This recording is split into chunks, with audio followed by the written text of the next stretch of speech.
Le développement personnel est un voyage qui dure toute la vie, et le choix du bon partenaire peut faire toute la différence. Aujourd'hui, nous nous plongeons dans le labyrinthe des relations, un domaine où l'amour et le développement personnel s'entremêlent. Nous allons explorer les 5 types de partenaires qui peuvent entraver votre parcours, des manipulateurs aux critiques constantes, en passant par les personnes peu fiables, trop dépendantes et qui évitent les conflits. N'oubliez pas que votre cheminement vers l'épanouissement personnel commence avec vous, mais la personne avec laquelle vous choisissez de marcher peut avoir un impact considérable sur votre parcours. Numéro 1. Le partenaire manipulateur. La manipulation est un jeu auquel personne ne devrait jouer dans une relation. Imaginez une personne qui utilise des tactiques émotionnelles pour contrôler ou influencer les actions et les décisions de son partenaire. Elle peut brandir la culpabilité comme une arme, allumer la colère comme une traînée de poudre ou même utiliser l'affection comme un outil pour obtenir ce qu'elle veut, au mépris des sentiments et de l'autonomie de son partenaire. C'est le partenaire manipulateur.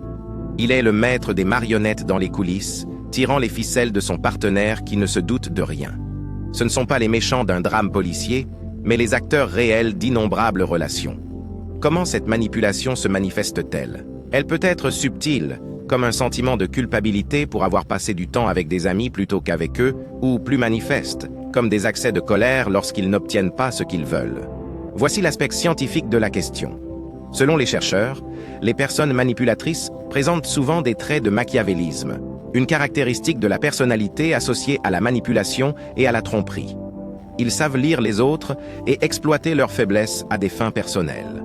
Quel est l'impact, demandez-vous? La manipulation peut miner la confiance, créer des troubles émotionnels et entraver le développement personnel. Elle peut vous faire douter de votre valeur et fausser votre perception de la réalité.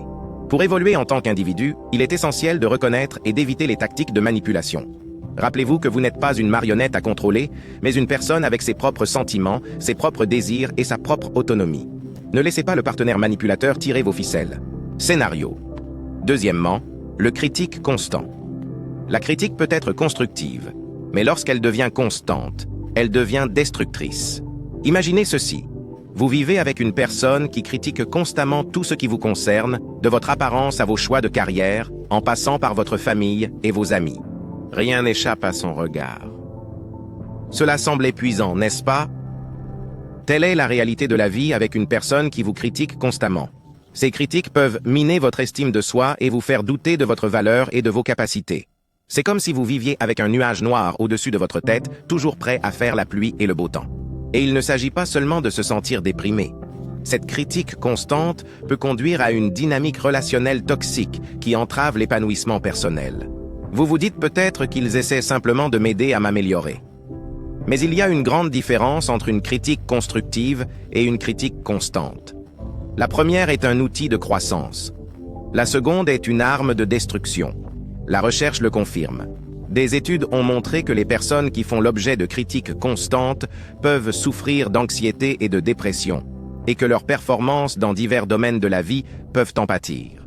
En revanche, dans les relations où la critique est constructive et occasionnelle, les individus ont tendance à montrer des niveaux plus élevés de croissance personnelle et de satisfaction. Ils se sentent valorisés et motivés pour s'améliorer au lieu de se sentir rabaissés et démotivés. N'oubliez pas que la critique doit être un outil de croissance et non une arme de destruction. Par conséquent, si vous vous retrouvez avec une personne qui vous critique constamment, il est peut-être temps de reconsidérer la question de savoir si cette relation vous permet vraiment d'évoluer. Troisièmement, le partenaire peu fiable. La confiance est un pilier de toute relation. C'est la pierre angulaire qui maintient la structure ensemble, la colle qui lie deux personnes. Lorsque vous êtes avec un partenaire qui n'est pas fiable, cette confiance peut être brisée, ce qui entrave le développement personnel et nourrit le ressentiment. Ce sont les partenaires qui ne tiennent pas leurs promesses sans réfléchir, qui mentent aussi facilement qu'ils respirent. Les conséquences. Une relation bâtie sur des sables mouvants plutôt que sur un sol solide. La science le confirme. Les études montrent que la confiance est essentielle au maintien d'une relation saine. Sans elle, vous vous retrouvez avec des doutes, des soupçons et un sentiment constant de malaise. Pensez-y, lorsque quelqu'un ne tient pas sa promesse, il ne s'agit pas seulement d'un moment précis. C'est un effet d'entraînement qui affecte la perception que vous avez de lui, la confiance que vous lui accordez et, en fin de compte, l'estime que vous avez de vous-même. Rappelez-vous donc qu'un engagement de fiabilité n'est pas seulement un engagement envers votre partenaire, C'est un engagement envers vous-même. S'engager à être fiable, c'est s'engager à grandir. Scénario de la scène. Numéro 4. Le partenaire trop dépendant. Si le soutien est essentiel, la dépendance peut être une cage. Nous avons tous entendu parler du dicton « deux moitiés font un tout ». Mais dans le contexte des relations amoureuses, c'est un peu une erreur. Il ne s'agit pas de trouver l'autre moitié, mais plutôt de trouver un autre tout pour compléter le sien. Il s'agit de deux personnes qui choisissent de partager leur vie tout en conservant leur identité propre. Lorsque l'un des partenaires devient trop dépendant, on peut avoir l'impression de porter un poids, d'être constamment tiré par la manche et d'exiger notre attention et notre validation. C'est comme s'il avait oublié comment marcher seul et qu'il s'appuyait sur vous pour le soutenir. Ne vous méprenez pas. Nous avons tous besoin de soutien de temps en temps. Cela fait partie de l'humanité. Mais il y a une grande différence entre donner un coup de main et devenir une béquille. Une relation est un partenariat, pas une dépendance. Il s'agit de trouver un équilibre et non de faire pencher la balance. Il s'agit de comprendre que l'on peut être un nous sans perdre le moi.